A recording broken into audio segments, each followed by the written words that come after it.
Vous avez fait la guerre, la Seconde Guerre mondiale, vous avez été en Indochine, vous avez participé à pas mal de campagnes militaires. Qu'est-ce qui vous a le plus frappé dans toute cette carrière? Eh bien, durant mes 23 années passées dans l'armée française, ce qui m'a le plus frappé, c'est la guerre d'Indochine, qui n'est pas du tout comme toutes les guerres dont on peut en avoir à parler. Est-ce qu'on peut dire que c'est là que vous avez connu les Chinois? Ah ben c'est là que je connais parfaitement les Chinois. Parce qu'ils sont très forts, comme on dit. Ah, comme tous les traîtres. En général, les traîtres sont toujours forts. Vous les considérez comme des traîtres?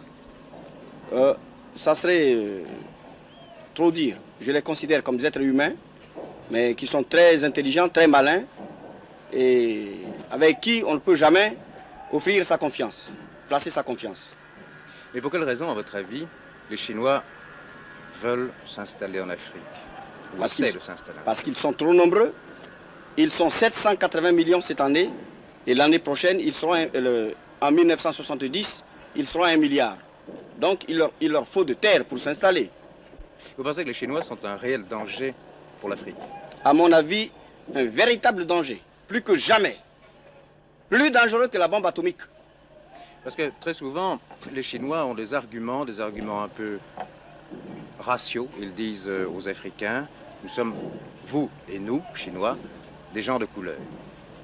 Est-ce que ça n'est pas un argument qui a une portée? Vous voulez que je vous dise une chose?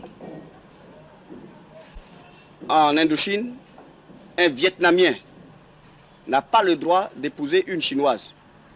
Donc déjà, entre eux, ils interdisent que le Vietnamien épouse une Chinoise.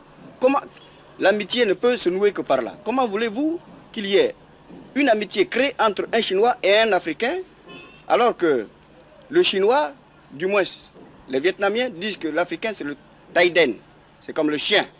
Ils traitent les Africains de chiens.